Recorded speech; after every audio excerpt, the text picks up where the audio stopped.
Makal Mathel Manipur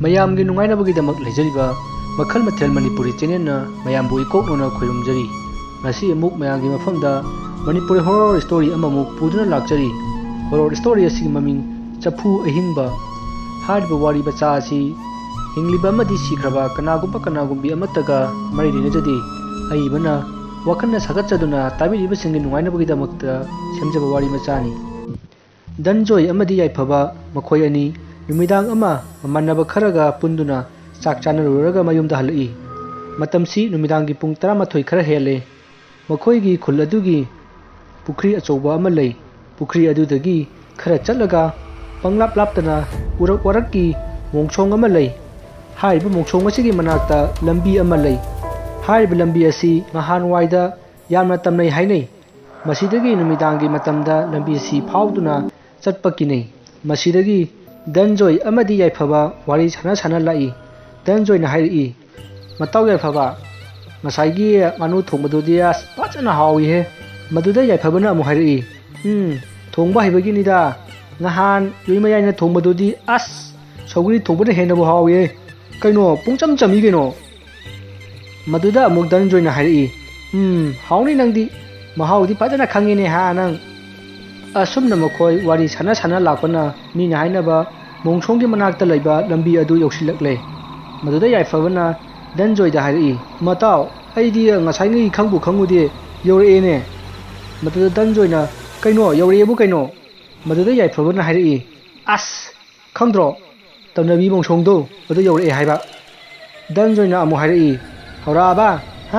ꯅꯪ ꯍꯧꯅꯕꯤꯗꯣ ꯍꯧꯔꯛꯑꯕꯕ? ꯅꯪꯕꯨꯗꯤ ꯍꯌꯦꯡꯋꯥꯏ ꯁꯤꯔꯀꯥꯟꯗ ꯑꯁꯤꯒꯤ ꯃꯣꯡꯁꯣꯡꯁꯦ ꯑꯁꯤꯗ ꯐꯨꯝꯕꯤꯗꯣꯏꯅꯦ ꯑꯩꯅ. ꯃꯣꯡꯁꯣꯡꯁꯤꯗ ꯂꯩꯔꯤꯕ ꯕꯨꯠꯁꯤꯡꯁꯤꯒ ꯅꯕꯥꯅꯤ ꯆꯪꯗꯅ ꯑꯩꯈꯣꯏ ꯁ꯭ꯋꯥꯏꯁꯦ ꯄꯥꯜꯂꯣ ꯀꯣ." ꯃꯗꯨꯗ ꯌꯥꯏꯐꯕꯅ ꯍꯥꯏꯔꯛꯏ, "ꯇꯥꯅꯤꯡꯗꯦꯍꯦ, ꯀꯔꯥꯏꯗꯩꯅꯣ ꯈꯤꯔꯨꯝ ꯂꯧꯕ ꯋꯥ ꯉꯥꯛꯇ. ꯅꯪ ꯁꯤꯗꯤꯕ ꯄꯨꯔꯥ ꯕꯦꯔꯥꯅꯤꯍꯦ." ꯑꯁꯨꯝꯅ ꯃꯈꯣꯏ ꯋꯥꯔꯤ ꯁꯥꯟꯅ ꯆꯠꯂꯤꯉꯩ ꯃꯈꯣꯏꯒꯤ ꯃꯁꯥꯗ ꯂꯩꯀ꯭ꯔꯦꯡ ꯆꯥꯏꯔꯛꯈꯤ꯫ ꯑꯗꯨꯗꯒꯤ ꯃꯈꯣꯏ ꯑꯅꯤ ꯆꯠꯄꯗꯨ ꯆꯞ ꯂꯦꯞꯄꯤ꯫ ꯑꯗꯨꯒ ꯌꯥꯏꯐꯕꯅ ꯍꯥꯏꯔꯛꯏ, "ꯃꯇꯥꯎ, ꯂꯩꯀ꯭ꯔꯦꯡ ꯅꯠꯇ꯭ꯔꯣ ꯍꯧꯖꯤꯛ ꯆꯥꯏꯔꯛꯏꯗꯨꯕꯣ? ꯃꯥꯅꯦ ꯇꯨ ꯂꯩꯀ꯭ꯔꯦꯡꯅꯦ, ꯇꯨ ꯖꯦꯡ ꯂꯥꯎꯋꯦ ꯌꯦꯡꯉꯨ ꯇꯨ." ꯃꯗꯨꯗ ꯙꯅꯟꯖꯣꯏꯅ ꯑꯃꯨꯛ ꯍꯥꯏꯔꯛꯏ, "ꯍꯣꯏꯅꯦ ꯃꯥꯅꯤꯅꯦ, ꯌꯨꯝ ꯌꯧꯅꯕ ꯄ꯭ꯔꯞ ꯆꯠꯂꯨꯔꯁꯤ ꯂꯥꯛꯑꯣ." ꯑꯁꯨꯝꯅ ꯍꯥꯏꯅꯗꯨꯅ ꯃꯈꯣꯏ ꯌꯨꯝꯂꯣꯝꯗ ꯄꯔꯞ ꯆꯠꯂꯤꯉꯩ ꯃꯣꯡꯁꯣꯡ ꯑꯗꯣꯝꯗꯒꯤ ꯑꯉꯥꯡ ꯀꯞꯄꯒꯤ ꯈꯣꯟꯖꯦꯜ ꯑꯃ ꯇꯥꯔꯛꯈꯤ꯫ ꯃꯗꯨꯗ ꯌꯥꯏꯐꯕꯅ ꯌꯥꯝꯅ ꯀꯤꯅ ꯙꯅꯟꯖꯣꯏꯗ ꯍꯥꯏꯔꯛꯏ, "ꯀꯩꯅꯣ ꯁꯤꯗꯤ? ꯑꯉꯥꯡ ꯀꯞꯄ ꯅꯠꯇ꯭ꯔꯣ ꯑꯁꯤꯕꯣ?" "ꯃꯥꯅꯦ ꯑꯉꯥꯡ ꯀꯞꯄꯅꯦ. ꯃꯇꯥꯎ ꯆꯦꯟꯁꯤ ꯂꯥꯛꯑꯣ." ꯑꯁꯨꯝꯅ ꯍꯥꯏꯅꯔꯤꯉꯩ ꯃꯣꯡꯁꯣꯡ ꯑꯗꯨꯗꯒꯤ ꯆꯐꯨ ꯑꯃ ꯄꯥꯏꯈꯠꯂꯛꯈꯤ꯫ ꯑꯗꯨꯗꯒꯤ ꯃꯈꯣꯏ ꯑꯅꯤ ꯆꯐꯨ ꯄꯥꯏꯔꯦ ꯍꯥꯏꯗꯨꯅ ꯀꯣꯏꯂꯥꯎ ꯂꯥꯎꯗꯨꯅ ꯆꯦꯜꯂꯛꯈꯤ꯫ ꯌꯥꯏꯐꯕꯗꯨ ꯀꯤꯃꯟꯗꯨꯅ ꯃꯁꯥꯗꯨ ꯊꯛ ꯅꯤꯛꯈꯤ꯫ ꯅꯤꯛꯃꯟꯗꯅ ꯃꯁꯥꯗꯨ ꯀꯟꯅ ꯆꯦꯟꯕ ꯉꯝꯗ꯭ꯔꯦ꯫ ꯌꯥꯏꯐꯕꯅ ꯙꯅꯟꯖꯣꯏꯗ ꯍꯥꯏꯔꯛꯏ, "ꯃꯇꯥꯎ, ꯑꯩ ꯆꯦꯟꯕ ꯉꯝꯗ꯭ꯔꯦ ꯍꯥꯏꯕ ꯅꯪꯕꯣ. ꯅꯠꯇꯦ ꯈꯣꯡꯁꯤ ꯕꯨꯠꯅ ꯌꯥꯜꯂꯕ꯭ꯔꯥ ꯀꯔꯤꯅꯣ ꯈꯪꯗꯦ, ꯑꯩ ꯆꯦꯟꯕ ꯉꯝꯗ꯭ꯔꯦ ꯍꯥꯏꯃꯤ ꯃꯇꯥꯎ." ꯃꯗꯨꯗ ꯙꯅꯟꯖꯣꯏꯅ ꯍꯥꯏꯔꯛꯏ, "ꯐꯨꯔꯤꯠꯁꯦ ꯌꯥꯟꯒꯅꯣꯃꯤ. ꯐꯨꯔꯤꯠꯁꯦ ꯁꯦꯒꯥꯏꯕ ꯇꯥꯔꯦꯃꯤ ꯃꯇꯥꯎ ꯅꯪꯕꯣ. ꯑꯗꯨꯝ ꯆꯦꯜꯂꯛꯑꯣ ꯁꯦ, ꯑꯩ ꯅꯈꯨꯠꯁꯦ ꯁꯝꯕꯤꯒꯦ, ꯆꯦꯜꯂꯛꯑꯣꯁꯦ." ꯃꯗꯨꯗ ꯌꯥꯏꯐꯕꯅ ꯄꯥꯈꯠꯅ ꯄꯤꯔꯤ ꯍꯥꯏꯔꯛꯏ, "ꯃꯇꯥꯎ, ꯑꯩ ꯆꯦꯟꯕ ꯆꯠꯇ꯭ꯔꯦ ꯍꯥꯏꯕ, ꯕꯨꯠꯅ ꯌꯥꯜꯂꯕ꯭ꯔꯥ ꯈꯪꯗꯦꯕ." ꯃꯗꯨꯗ ꯙꯅꯟꯖꯣꯏꯅ, "ꯌꯥꯟꯗꯦꯍꯦ, ꯀꯗꯥꯏꯗꯩ ꯕꯨꯠꯅꯣ? ꯕꯨꯠꯀ ꯂꯩꯍꯧꯔꯦ. ꯆꯦꯜꯂꯛꯑꯣ." ꯑꯁꯨꯝꯅ ꯃꯈꯣꯏ ꯀꯣꯏꯂꯥꯎ ꯂꯥꯎꯗꯨꯅ ꯆꯦꯜꯂꯛꯄꯗꯨꯗ ꯂꯩꯀꯥꯏꯒꯤ ꯃꯤ ꯊꯣꯛꯅꯔꯛꯈꯤ꯫ ꯂꯩꯀꯥꯏ ꯑꯗꯨꯒꯤ ꯑꯍꯟ ꯑꯃꯅ ꯍꯥꯏꯔꯛꯏ, "ꯍꯣꯏ, ꯀꯅꯥꯅꯣ ꯑꯗꯨꯗ ꯆꯦꯜꯂꯤꯗꯣ? ꯀꯩꯗꯧꯅꯕ ꯌꯥꯎꯔꯒꯦ?" ꯃꯗꯨꯗ ꯌꯥꯏꯐꯕꯅ ꯍꯥꯏꯔꯛꯏ, "ꯑꯣ ꯃꯥꯃꯥ, ꯄꯨꯈ꯭ꯔꯤꯄꯥꯟꯒꯤ ꯃꯣꯡꯁꯣꯡꯗ ꯑꯉꯥꯡ ꯑꯃ ꯀꯞꯐꯧꯔꯦ. ꯑꯗꯨꯒ ꯆꯐꯨ ꯑꯃꯁꯨ ꯄꯥꯏꯔꯒ ꯂꯩꯍꯧꯔꯦ. ꯃꯥꯃꯥ ꯑꯗꯨꯒꯤ ꯑꯩꯈꯣꯏ ꯀꯤꯗꯨꯅ ꯆꯦꯜꯂꯛꯏꯁꯤꯅꯤ."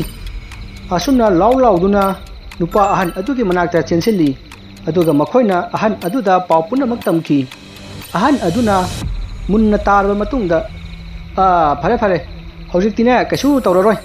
ꯅꯌꯨꯝꯗ ꯆꯠꯂꯣꯀꯣ."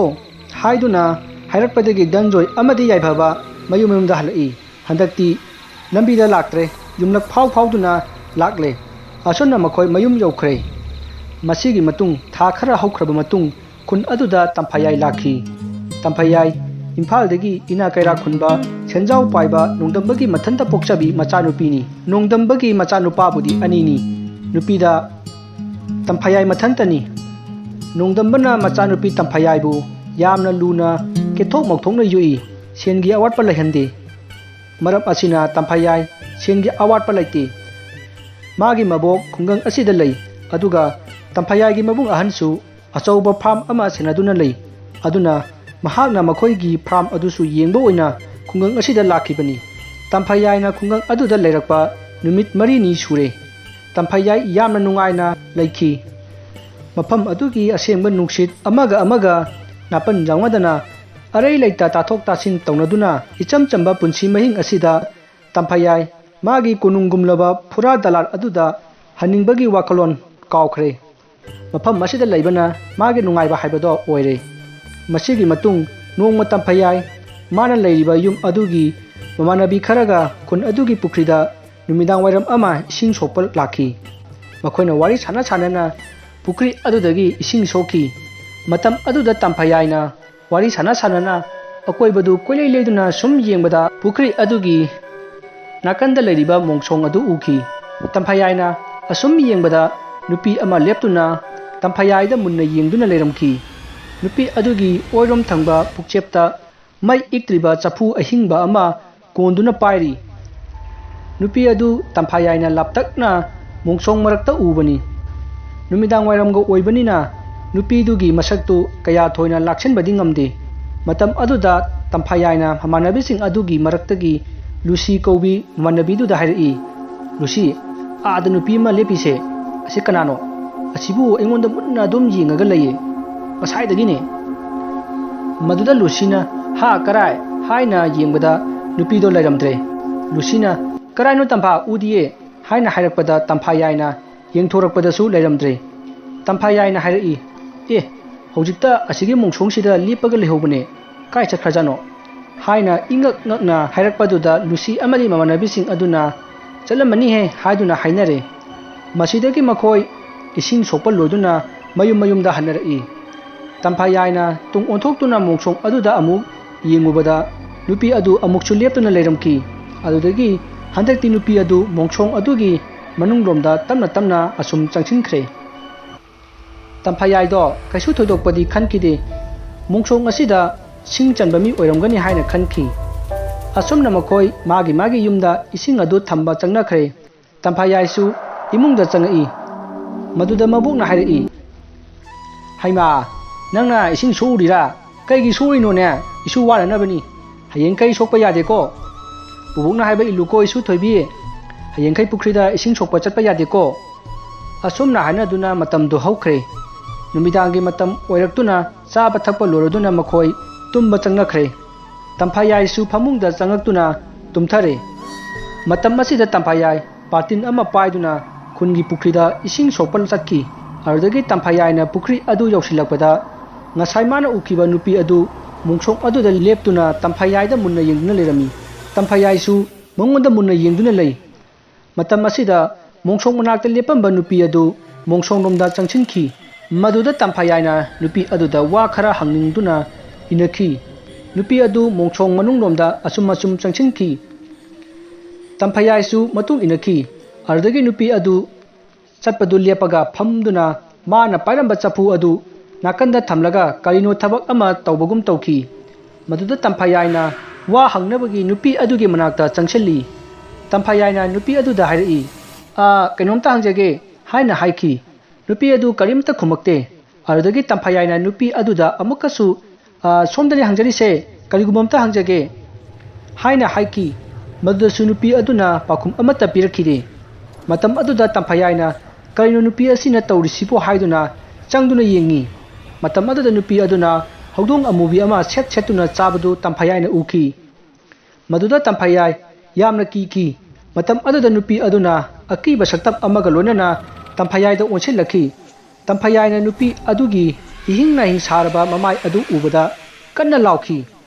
Adudagi nupi aduna Tampayai da chongsillaktuna mangaksam metlakhi.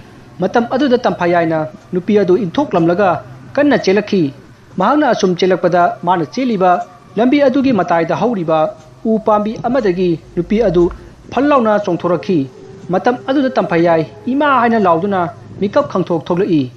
Matam aduda Tampayai na laurakpaduda imung aduda leiramba mi punamak chensilakhi. Magi mabunga Tampayai da hairi. Isu thoibi isu kaidorage ha.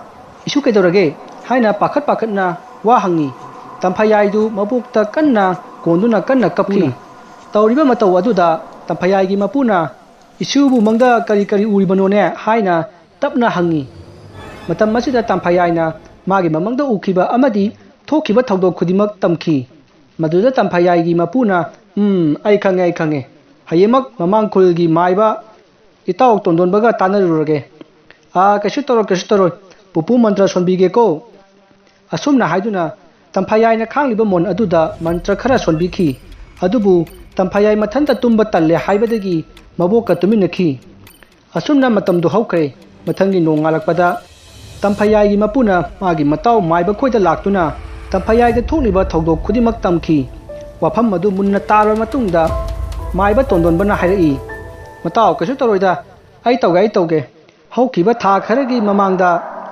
danjoi amadi yaifabadasu hairiba thokdok asi thoktuna ngawna phaina naduna leibadagi aina aja puja kaya tawbadagi phakribanine mungchong aduda leiriba thawai ado amataga nate anini asumna hairaga maiba aduna wari lirakhi mafam aduda khul asigi nupi maungnaha ama khulgi pukri aduda ising sokpa lakhi matam aduda pulisna lalhauba ama phananaba kanna tanarakhi maduda lalhauba aduna thorokpa gari aduna maungnaha adubu thongki adudagi maungnaha ado mafam aduda yungduna leiba san punaba yungba uyung amada maminna yungki kudak aduda maungnaha ado adum sikhre hariba maungnaha ado tha mapan ya ngangna purabiye mama du sirabanina macha su adum sikhi adudagi lalhauba aduna magi gari du tusan kharbanina mana pairakpa nungmai amana police tamna kapsikhi police sing aduna su handuna nungmai kapki asumna yamna kanna nungmai kapnakhi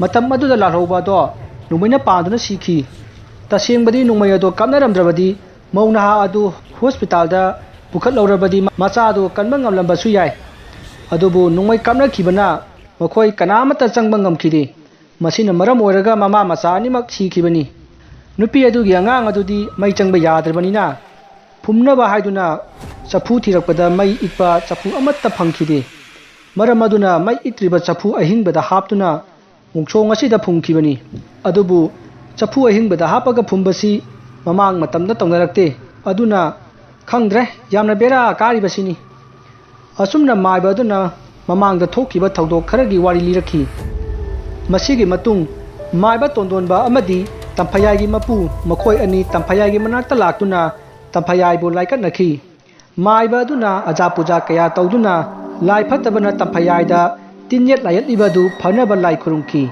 asidagi tamphayai karisu tawkhidre tamphayai su mayumda hankhre wariasi matang asida loijare wariasi da sokhiba lankiba kaya yawrabasu mayamna pukchal chawna ngakpigani